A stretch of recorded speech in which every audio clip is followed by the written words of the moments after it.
Bom dia de novo. Meus irmãos. Bom, a gente tá nos próximos 2 cultos, a gente não tem tema, estamos soltos. Mas a gente vai continuar falando um pouco sobre a Páscoa.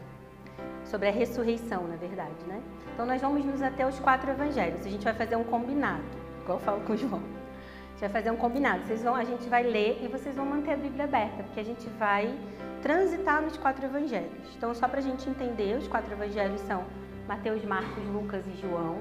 E os 4 evangelhos trazem a narrativa da vida, obra, morte e ressurreição de Cristo, com 4 óticas diferentes. Então, por que a gente vai transitar nos 4 evangelhos hoje? Porque a gente vai pegar diferentes perspectivas de algumas coisas que a gente vai ver aqui, amém? Então, vamos lá. A gente vai começar, a gente vai ler principalmente Marcos, Lucas e João. A gente vai começar lendo Marcos. Eu quero ler Marcos 14, abra comigo lá em Marcos. Eu vou ler, a minha versão é NVT. Eu vou ler todas as leituras serão na NVT. Marcos 14, nós vamos começar lendo do versículo 27 ao 31. Então, nós tivemos os últimos cultos falando da suficiência de Cristo, porque Cristo era suficiente, ou porque o sacrifício de Cristo foi suficiente. Hoje nós vamos falar sobre o que aconteceu depois da morte de Cristo. 14, 27. Vamos lá.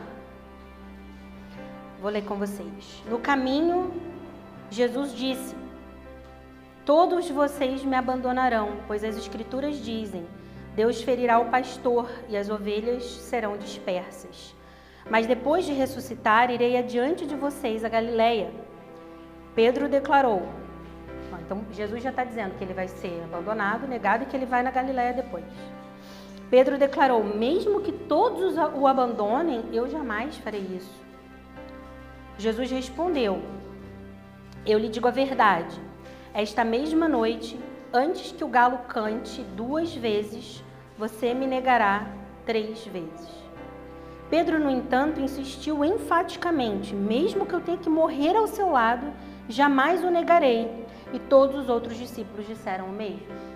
Estavam caminhando, Jesus disse isso, eles foram para o Getsemane orar. Getsemane, enfim, orar. A gente sabe mais ou menos essa cena, foram orar. Os 3 dormiram, Jesus continuou orando. E a gente vai continuar a leitura lá no versículo 43. Onde Jesus, então, depois de orar no Getsemane, ele foi preso.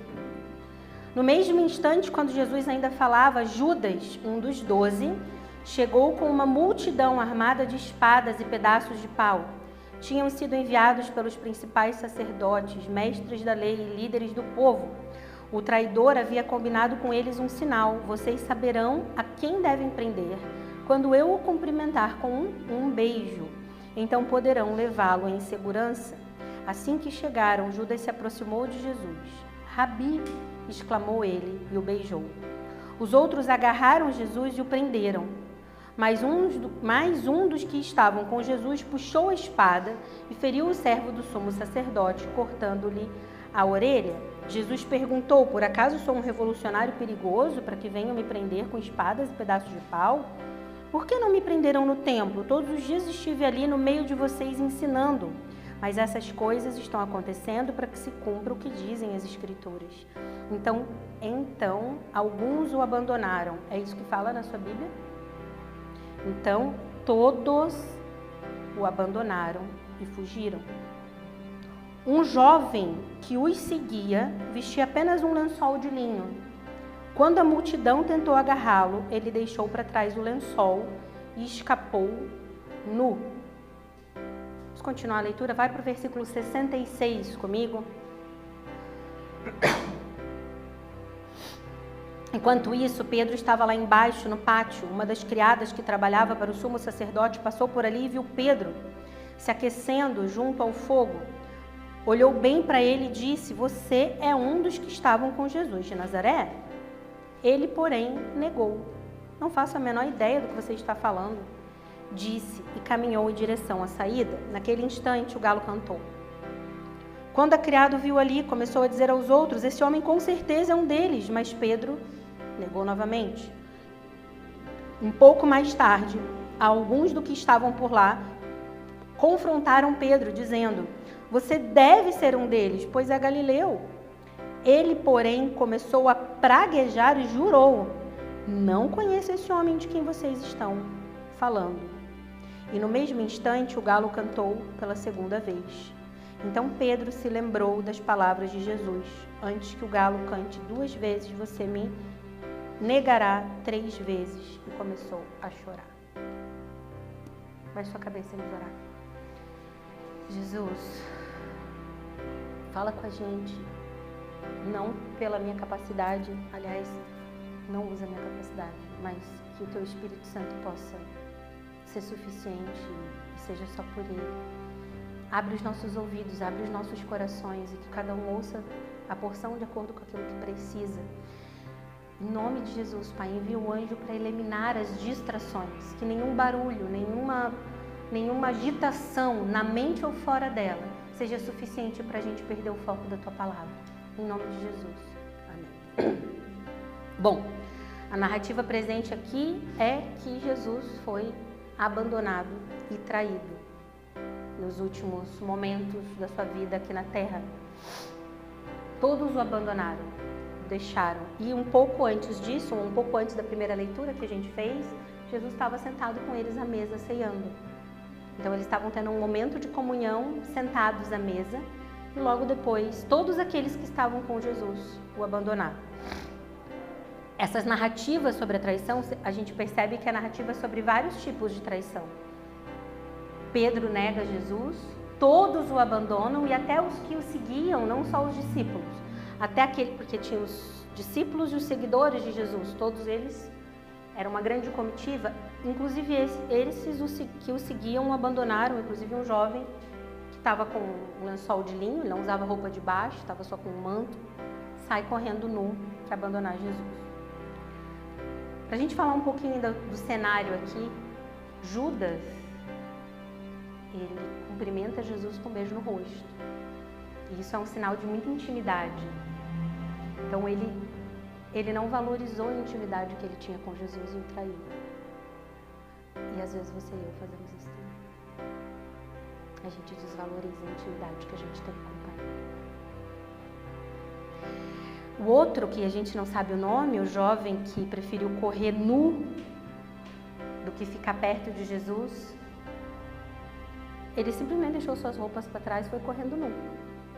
E às vezes a gente também prefere, diante do peso de seguir Jesus, correr desnudado sem rumo do que ficar com o nosso mestre. E por último, Pedro quebra a sua promessa, que foi enfática, né? O versículo 31 diz: Pedro insistiu enfaticamente: eu ficarei ao seu lado. Eu imagino Pedro olhando no olho assim: nossa, eu vou ficar com você. E às vezes a gente também não consegue. Às vezes não, meu irmão. Quase sempre a gente quebra as nossas promessas com Cristo. A gente faz isso. A gente promete coisas que não consegue cumprir. A gente faz isso com a gente mesmo. A gente faz isso com o nosso próximo e a gente faz isso com Jesus. Todo o tempo. Mas por que esses discípulos haviam abandonado Jesus? Eles tinham passado em torno de 3 anos com Jesus, caminhando junto. Horas antes disso tudo acontecer, eles estavam sentados à mesa. Por que eles abandonaram Jesus? Imagino que eles tiveram muito medo de morrer também, né? Não é uma morte legal ali no Império Romano. Mas por que eles tiveram esse medo? Por que o medo, seus próprios interesses, foram mais fortes do que a certeza de continuar seguindo aquele a quem eles conheciam, eles viram os milagres. Eles expulsaram demônios junto com Jesus. Lembra disso?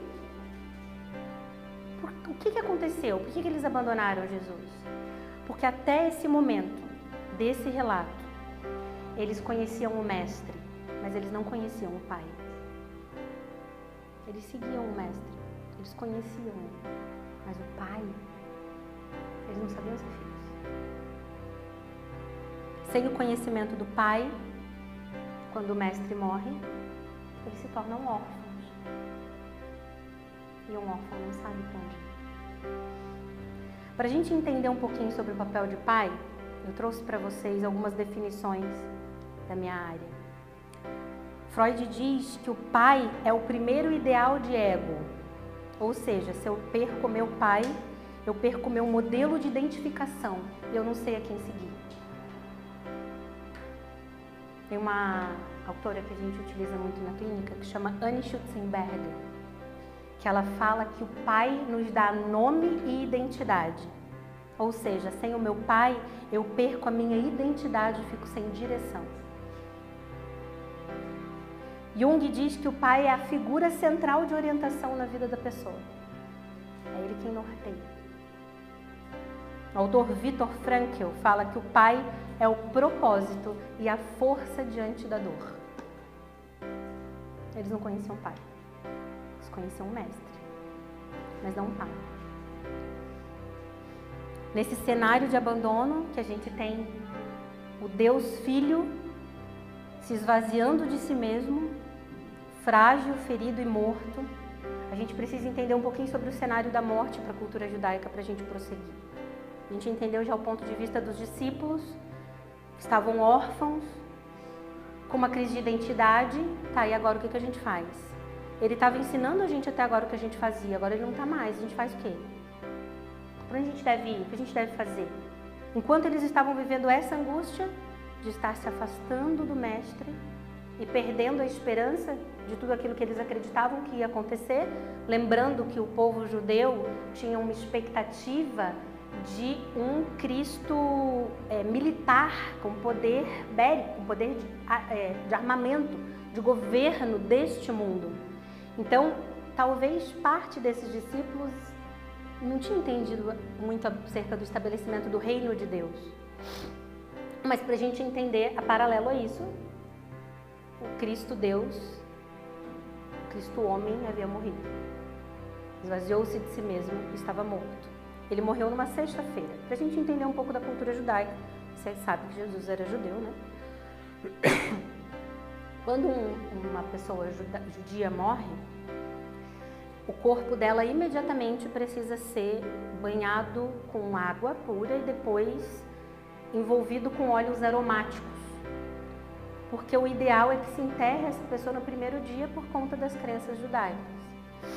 Eles enterram sim numa caverna de pedras, porque naquela região as pedras elas não são tão enrijecidas, então é muito comum ter várias cavernas.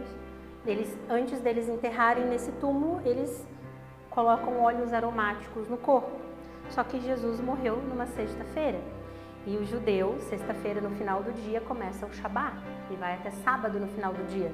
Então, por isso que depois a gente vai ler mais na frente no relato, as mulheres foram comprar as especiarias para ungir o corpo de Jesus somente no sábado depois do final do Shabat. Porque na sexta-feira elas não podiam comprar e nem tocar no corpo. Então Jesus, vocês lembram disso, né? José de Arimateia envolve Jesus, a gente já vai falar disso, ele compra um lençol de linho puro, envolve o corpo de Jesus e coloca na tumba. E no sábado, à tarde, as mulheres vão comprar os óleos aromáticos e no domingo de manhã vão ungir o corpo de Jesus. E não encontram o corpo lá. Vocês estão comigo? Lembram um pouco dessa história? Se não lembram, falem comigo. Estudo bíblico.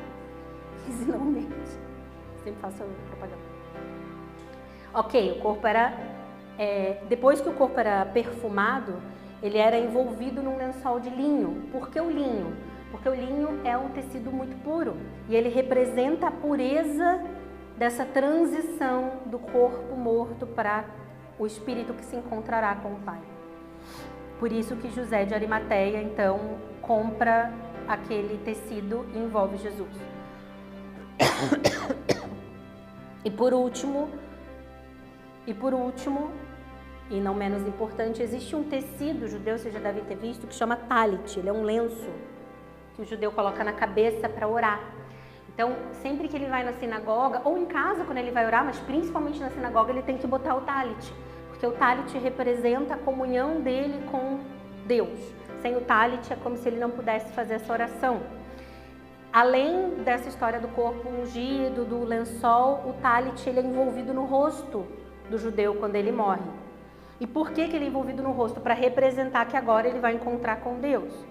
Mas para a gente entender por que o talit, quando o judeu está na sinagoga usando o talit, ele tirou o talit, deixou num banquinho na sinagoga para comer, para fazer alguma coisa ou para sair. Quando ele deixa o lenço bagunçado, é porque ele está presente ali. Então, se alguém olha o lenço e vê aquele lenço enrolado, ele entende, ok, ele está por aqui, daqui a pouco ele vem orar de novo. Mas se ele dobra o talit e deixa guardar, o talit tem o nome, né? Se ele dobra o talit e deixa o talit dobrado, quer dizer que aquele judeu se ausentou, saiu, mas logo voltará.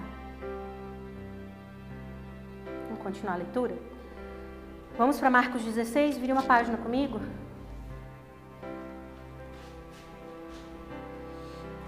Nós vamos ler versículo 1 ao 7. Ao entardecer do dia seguinte, terminado o sábado, Maria Madalena, Maria mãe de Tiago e Salomé foram comprar especiarias para ungir o corpo de Jesus, como eu falei com vocês. No domingo de manhã, bem cedo, ao nascer do sol, elas foram ao túmulo. No caminho, perguntavam umas às outras: quem removerá para nós a pedra da entrada do túmulo? Mas quando chegaram, foram verificar e viram que a pedra, que era muito grande, já havia sido removida. Ao entrarem no túmulo, viram um jovem vestido de branco sentado do lado direito. Ficaram assustadas, mas ele disse: não tenham medo. Vocês procuram Jesus de Nazaré, que foi crucificado. Ele não está aqui, ressuscitou. Vejam, esse é o lugar onde haviam colocado o seu corpo. Agora vão e digam aos discípulos, incluindo Pedro, que Jesus vai adiante deles a Galileia. Vocês o verão lá, como ele lhes disse. Lembra que a gente, quando começou a ler, Jesus disse que ia encontrar com eles na Galileia? Beleza. O que Maria fez? O anjo falou, vai lá, ele ressuscitou, ele vai voltar. Vai lá e avisa que ele vai encontrar com vocês, incluindo Pedro. O que ela foi fazer? Foi falar com Pedro. Vamos mais para frente, vamos lá para João. Pule Lucas, vamos para João capítulo 20.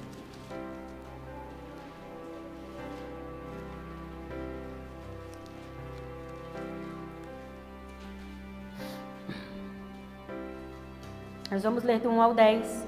Vou começar, tá? No primeiro dia da semana, bem cedo, enquanto ainda estava escuro, Maria Madalena foi ao túmulo e viu que a pedra da entrada tinha sido removida. Correu e encontrou Simão Pedro. Então, nesse meio, ela entrou, viu o anjo mandou ela procurar Pedro. O que ela fez? Correu e encontrou Simão Pedro. E o outro discípulo, aquele a quem Jesus amava. João falando de si é fofo, né? E disse: tiraram do túmulo o corpo do Senhor e não sabemos onde o colocaram. Pedro e o outro discípulo foram ao túmulo. Os dois corriam, mas o outro discípulo foi mais rápido que Pedro. E chegou primeiro ao túmulo, abaixou-se e olhou para dentro e viu ali as faixas de linho, o lençol que eu expliquei, mas não o encontrou.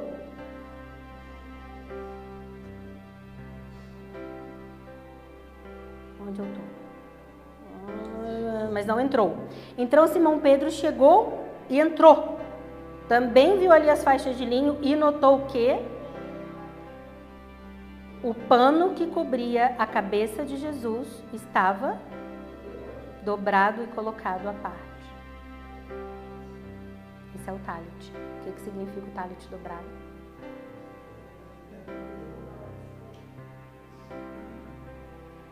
O discípulo que havia chegado primeiro ao túmulo também entrou, viu e creu. Pois até então não haviam compreendido as Escrituras. Até então não haviam compreendido as Escrituras, segundo as quais era necessário que Jesus ressuscitasse dos mortos. Os discípulos voltaram para casa. Pedro e João eram judeus também. Quando eles viram o talit dobrado, eles entenderam o que estava acontecendo. Como você entendeu agora. Mas use a sua imaginação aqui comigo por um minuto. Eles olharam, viram o talit, viram que Jesus não estava ali. Eu imagino que diante do que eles mesmos haviam feito há 2 noites atrás, é como se eles sentissem assim, ok, pode ser que ele tenha ressuscitado, mas ele está em algum lugar, ele não está aqui com a gente. Ele reviveu para outra pessoa, mas não para nós. Afinal de contas, a gente abandonou ele. Então era como se eles acreditassem sim que Cristo ressuscitou, não estava ali, deixou o cálice dobrado, vai voltar, mas não pra gente. Agora ele é da humanidade, não é nosso. Nós não merecemos que ele ressuscite para nós. Importante a gente lembrar que eles estavam órfãos. Eles se comportavam como órfãos. Não conheciam a identidade do pai. Se você não conhece a identidade do pai, você não sabe ser filho. E talvez você e eu tenhamos vivido como órfãos, tanto como órfãos a vida inteira, que a gente tenha encontrado, tenha procurado e buscado a nossa identidade em outros lugares. O que é comum? Onde é comum que a gente busque a identidade de filho? Lembra que eu falei a importância do pai, da figura do pai? Quando essa figura ela não é bem estruturada e a gente não aprende a buscar isso em Jesus, a gente vê Jesus como mestre, mas não como pai. E a gente busca essa identidade onde? Muito comum, no trabalho. A gente trabalha demais, a gente trabalha de menos, principalmente os homens. Álcool, droga. Tentam, de alguma forma, testar a lei para ver se quem é que vai me nortear, quem é que vai me corrigir. Homens extremamente passivos, que não sabem tomar decisão, não sabem ajudar a esposa, não sabem se posicionar, porque não tiveram um pai. Mulheres que se sujeitam e acham que o tempo todo estão devendo alguma coisa, ou deixando de ajudar Deus como deveria. Não sabem se comportar como filhos. Mas o produto final da ausência da paternidade, porque quando a gente está buscando em algum lugar, a gente ainda está buscando, mas o produto final da ausência da paternidade é a insensibilidade. É a incapacidade de sentir. É o embotamento emocional. Então, nós passamos a ficar insensíveis espiritualmente. Parece que Jesus ressuscitou para todo mundo, menos para nós. A gente não consegue mais ter uma relação de intimidade. E isso é em tudo. Parece que a gente liga o automático. A gente se torna insensível. Quer ver um traço de ausência de paternidade? Você começa a ler a Bíblia e sente sono. Vai no culto e fica cansado. Não lembra, você lembra qual foi a palavra do último culto? Não lembro, porque não conectou, não vinculou, não fez sentido. Meu maior medo, querido, não é estar no mundo. Meu maior medo não é estar no mundo, mas é seguir Jesus apenas como mestre.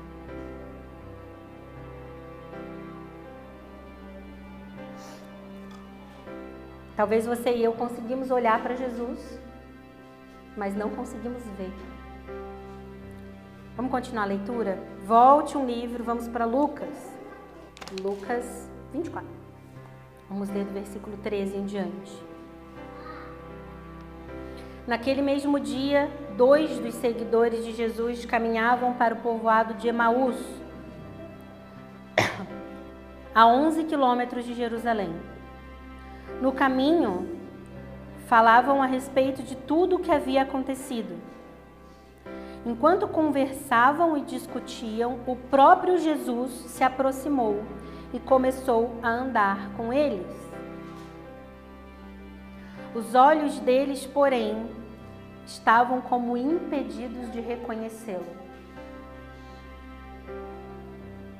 Jesus lhes perguntou: sobre o que vocês tanto debatem enquanto caminham? O senso de humor de Jesus é interessante. Eles pararam com o rosto entristecido.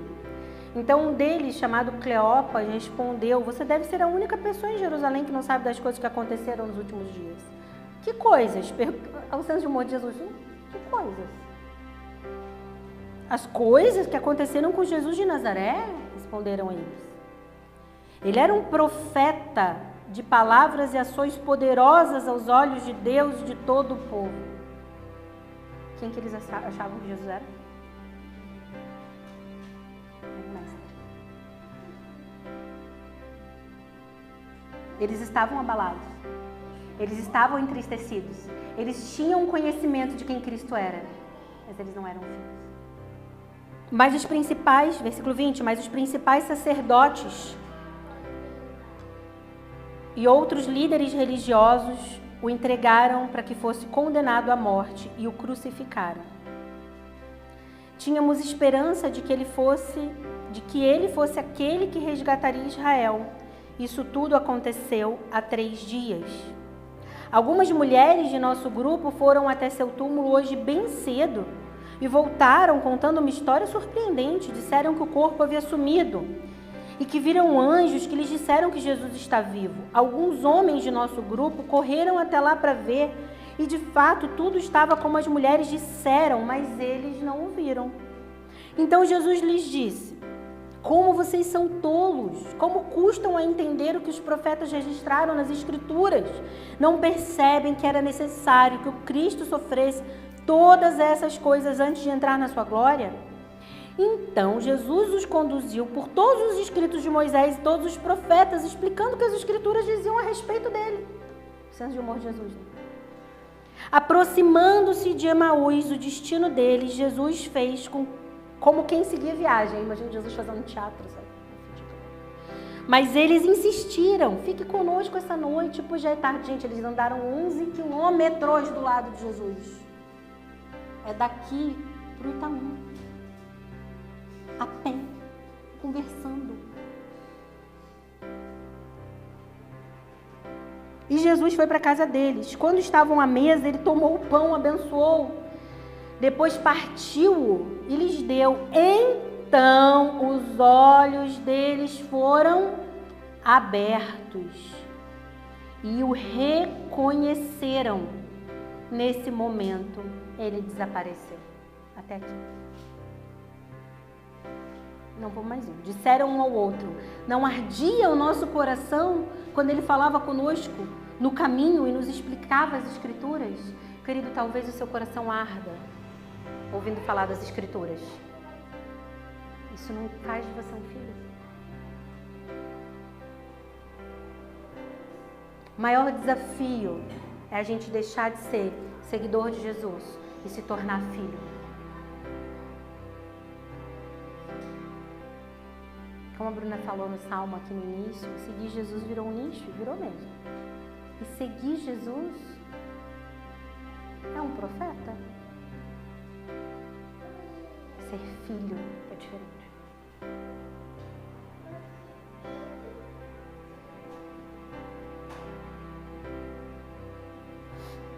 O Cristo amoroso, que caminhou com eles 11 quilômetros, decidiu se revelar a eles pacientemente. Nós vamos continuar lendo. Você lembra do início da nossa leitura, em que todos abandonaram Jesus? Vá mais adiante, versículo 35. Então os dois contaram como Jesus tinha aparecido quando andavam pelo caminho e como o haviam reconhecido quando ele partiu o pão. Enquanto contavam isso, o próprio Jesus apareceu entre eles e lhes disse: paz seja com vocês. Eles se assustaram e ficaram amedrontados, pensando que viram um fantasma. Por que estão perturbados? Perguntou ele. Por que seu coração está cheio de dúvida? Vejam as minhas mãos e meus pés. Sou eu mesmo. Toquem-me e vejam que eu não sou um fantasma, pois fantasmas não têm carne nem ossos, como veem eu tenho. Enquanto falava, mostrou-lhes as mãos e os pés. Primeiro ponto, querido: o corpo glorificado é um corpo de carne, osso, sangue. Você não vai virar um fantasminha. Essa cultura platônica de que o corpo é mau e o espírito é bom não está de acordo com a Bíblia. Você herdou uma herança helênica. O que é helênico? Aquilo que veio de Roma. Pensamento difuso. Roma, você lembra que misturou várias culturas. Como Roma subjugava alguns povos para que os povos ficassem de boa, ela preservava a cultura dos povos. Muito do que você vive hoje no falso cristianismo brasileiro e americano em geral é fruto da helenização. Repita comigo, estudo bíblico. O que ele diz? Eu tenho carne Eu não sou um fantasma, eu ressuscitei. Eles continuaram sem acreditar, cheios de alegria e espanto. Então Jesus perguntou, vocês têm aqui alguma coisa para comer? Jesus com fome, sem comer há 3 dias. Estava morto, o mundo morto não tem comida. Eu ressuscitei cheio de fome. Eles lhes deram um pedaço de peixe assado. E ele comeu diante de todos. Em seguida disse, enquanto ainda estava com vocês, eu lhes falei que devia-se cumprir tudo o que a lei de Moisés, os profetas e os salmos diziam ao meu respeito. Então, ele lhes abriu a mente para que entendessem as Escrituras. Então, Jesus volta, traído, tudo, morre, ressuscita, deixa o cálice dobrado. O anjo fala, vai lá e avisa para Pedro. Pedro vai, Pedro com João, aquele que Jesus amava, vê o negócio dobrado. Jesus aparece para 2 seguidores no caminho de Emaús, eles não o reconhecem. Ardia o coração deles quando ouviu Jesus falar, mas eles não o reconheceram. Isso é muito sério. Aí ele aparece para os discípulos, come com eles, come peixe. Então o que ele faz? Ele amavelmente, ele não joga na cara deles o que eles fizeram. 2, ele abre a mente deles para que eles o reconheçam e o compreendam as Escrituras. Querido, lindo estudar teologia. Sem o Espírito Santo não vai rolar. E deixa eu te falar uma outra coisa. Lindo você querer o Espírito Santo sem o conhecimento da palavra. Talvez você esteja adorando um demônio se fazendo de um Espírito Santo. A palavra do Senhor não se contradiz. O Espírito só revela aquilo que a palavra já revelou na Bíblia. É importante que os dois caminhem juntos. E é Cristo quem abre a nossa mente e o nosso coração. Ok, Jesus volta, decide perdoar aqueles discípulos, restaurá-los sem falar uma palavra. Porque ele não volta e fala assim, voltei e vou te perdoar. Ele só perdoa. Vamos continuar lendo. Agora você vai avançar um livro, vamos para João 21, vamos ler. Depois disso, aqui é a terceira aparição de Jesus. Depois disso, Jesus apareceu novamente a seus discípulos, junto ao mar de Tiberíades. Foi assim que aconteceu. Estavam ali Simão Pedro, Tomé, apelidado de Gêmeo, Natanael, de Caná da Galileia, os filhos de Zebedeu e outros 2 discípulos. Simão Pedro disse, olha aqui para mim, tudo isso acontece. Todo esse rolê acontece, Jesus aparece, Emaús, você come com eles peixe. Então vão reunidos, Pedro vai e fala, vou pescar. Vou me distrair aqui. Vou fazer uma coisa que não tem nada a ver com o propósito de Deus para minha vida, que é uma coisa que eu já estou acostumado a fazer. Você acha que Pedro foi pescar? Você acha que Pedro estava tendo uma crise de filho? Ele não ardia de amor pelo pai. Ele respeitava o pai na sua presença. Isso é ter um mestre. Isso não é ter um pai. Aí os outros, nós também vamos. Disseram os outros. Assim entraram no barco e foram, mas não pegaram coisa alguma a noite toda. Ao amanhecer, Jesus estava na praia, mas os discípulos não o reconheceram. Terceira vez. Ele perguntou, filhos, por acaso vocês têm peixe para comer? Jesus está sempre com fome, coitado. Não, responderam eles. Então ele disse, lancem a rede para o lado direito do barco e pegarão. Fizeram assim e não conseguiram recolher a rede, de tão cheia de peixes que estava. O discípulo a quem Jesus amava, João, disse a Pedro, é o Senhor. o discípulo a quem Jesus amava. Por que João foi o primeiro a reconhecer? Porque havia amor envolvido, afeto. Quando Pedro ouviu que era o Senhor, vestiu a capa, pois a havia removido para trabalhar, e saltou na água. Já vamos falar sobre isso. Os outros ficaram no barco e puxaram até a praia a rede carregada, pois estavam apenas a uns 90 metros de distância. Quando chegaram, encontraram um braseiro no qual havia peixe e pão. Jesus disse: traga alguns dos peixes que vocês acabaram de pegar. Simão Pedro entrou no barco, arrastou a rede para a praia. Havia 153 peixes grandes e, no entanto, a rede não arrebentou.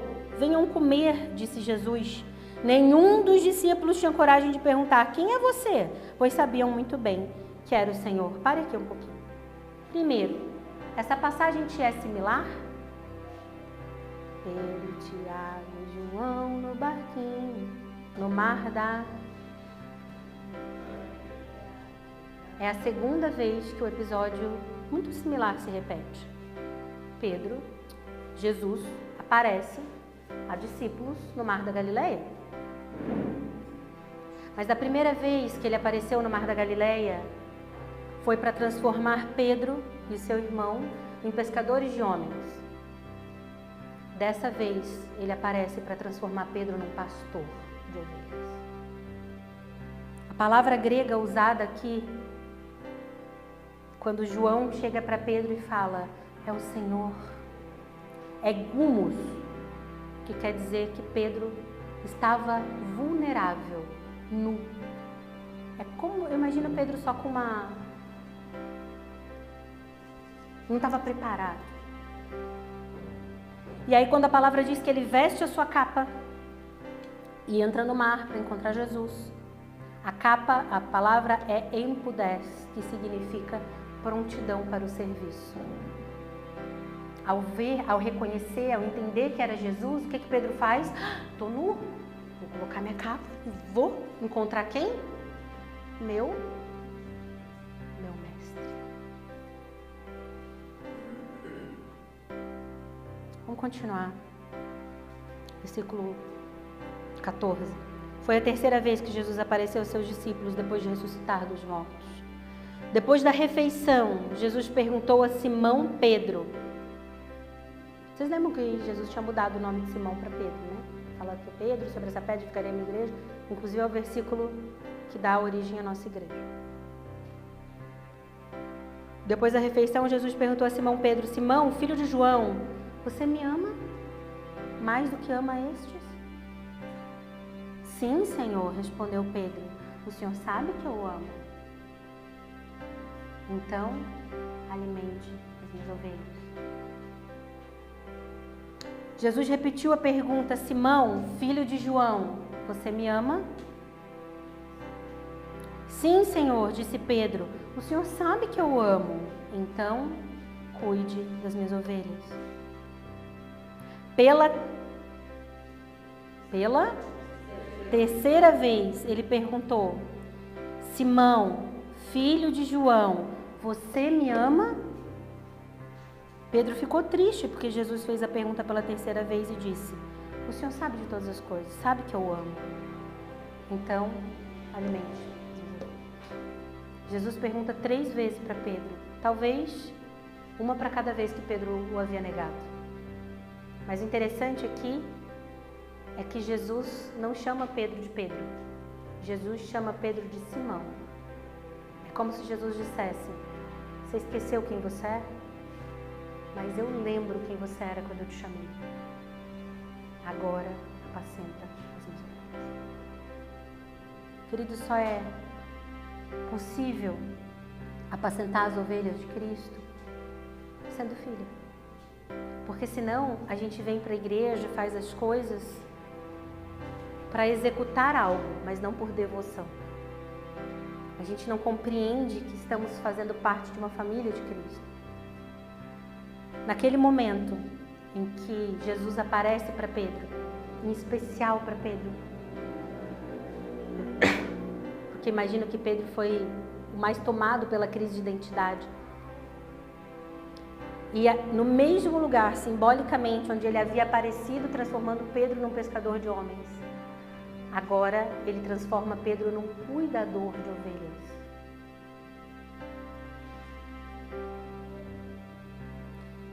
Se antes ele havia transformado e chamado Pedro para segui-lo, para ser um seguidor, agora ele chamava Pedro para ser filho. Eu quero orar com você, porque eu realmente acredito. E acredito nisso porque é o que vejo acompanhando e a partir de mim. É que a falta de identidade de filho faz com que a gente viva uma vida atrás de um mestre. E se é um mestre, a gente precisa tirar nota boa para merecer passar de ano. Se é um mestre, a gente precisa receber, para receber algo que ele tem para nos dar, a gente precisa de um desempenho. Se é um mestre, a gente não compreende qual é a nossa identidade. O sentimento de orfandade vai levar você a buscar a sua identidade e muitas outras coisas. Queridos, às vezes eu sou pega na minha arrogância em olhar para algumas pessoas e ver assim, poxa, essa pessoa caminha há tanto tempo, eu não consigo ver frutos do Espírito Santo, de transformação. A pessoa ainda deseja as coisas do mundo, você sabe assim, que não tem mudança. O marido que não passou a ser um marido melhor, a esposa que não passou a ser uma esposa mais honrosa, sabe? Ainda fala palavrão, ainda quer roubar, quer enganar o governo, as coisas assim. E aí eu lembro que os discípulos andavam 3 anos com Jesus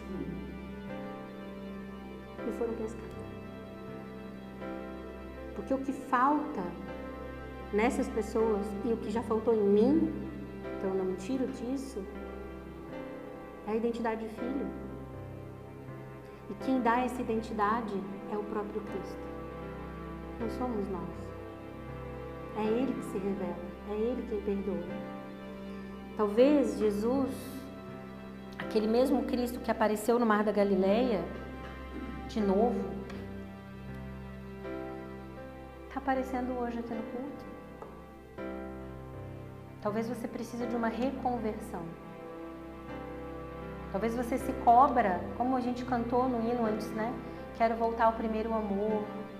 Eu queria tanto viver aquelas experiências. Querido, não vai viver. Agora são as experiências de agora. É daqui para frente.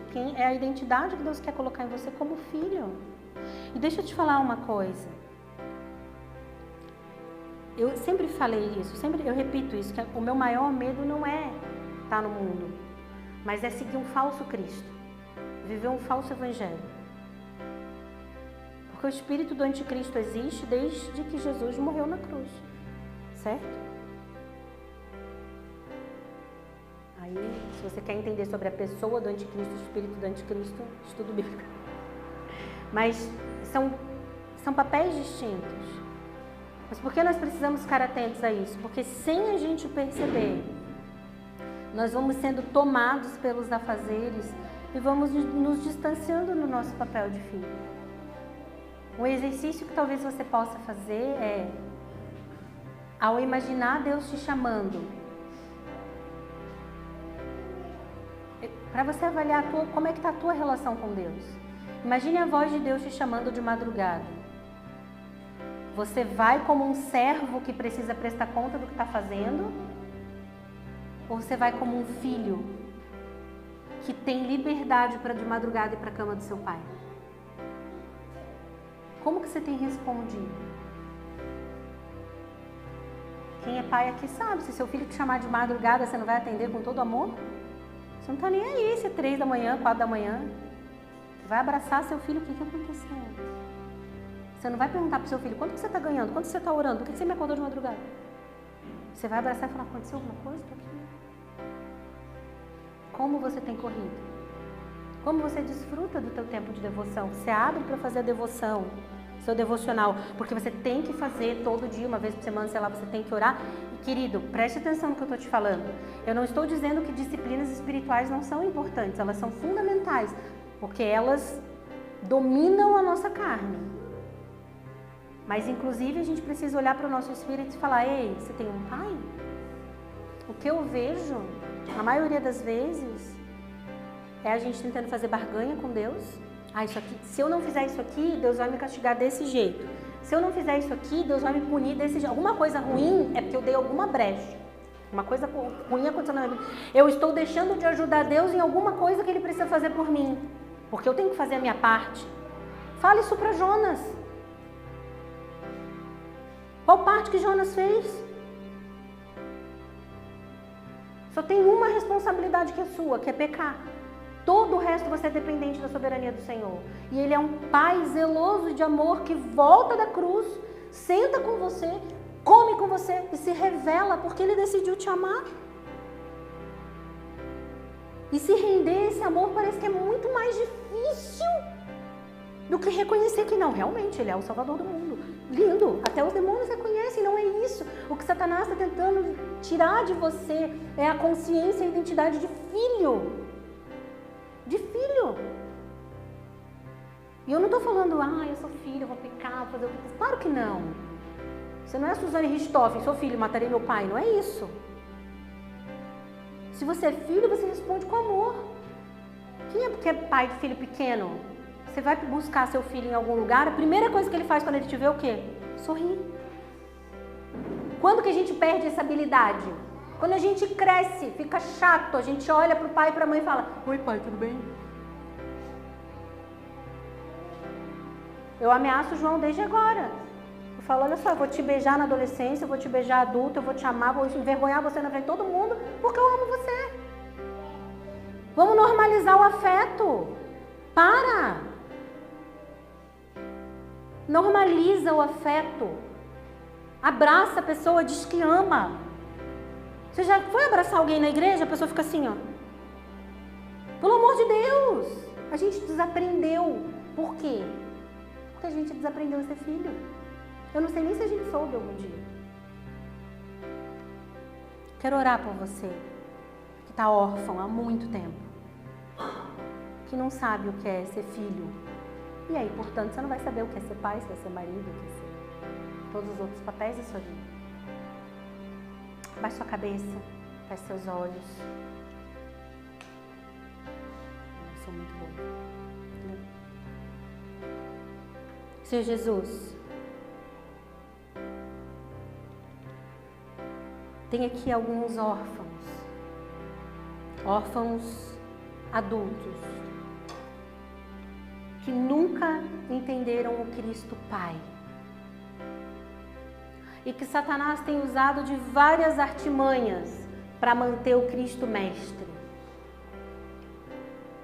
E essa pessoa tem ou entendido que tem que fazer mais para merecer, ou entendido que estudar é o suficiente para passar na prova do Mestre. Jesus, nos traz consciência de filhos.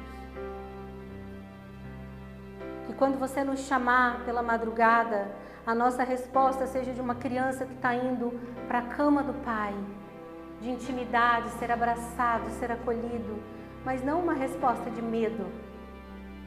O que eu vou apresentar para Deus? Acho que Ele está me chamando porque eu estou devendo alguma coisa. Que o nosso jejum, a nossa oração, a nossa leitura seja por vontade de estar com você, mas não por medo do que a sua ausência pode fazer. Os discípulos, na sua ausência, quando você morreu, ficaram perdidos e com medo do que a sua ausência podia provocar. E a gente muitas vezes leva a nossa vida cristã desse jeito. A gente tem medo do que a ausência da nossa devoção pode provocar na nossa vida. Mas a gente não aprende a desfrutar da presença do Pai. Que aquele mesmo Cristo que apareceu na Galileia, de novo, esteja aparecendo nesse culto, de novo.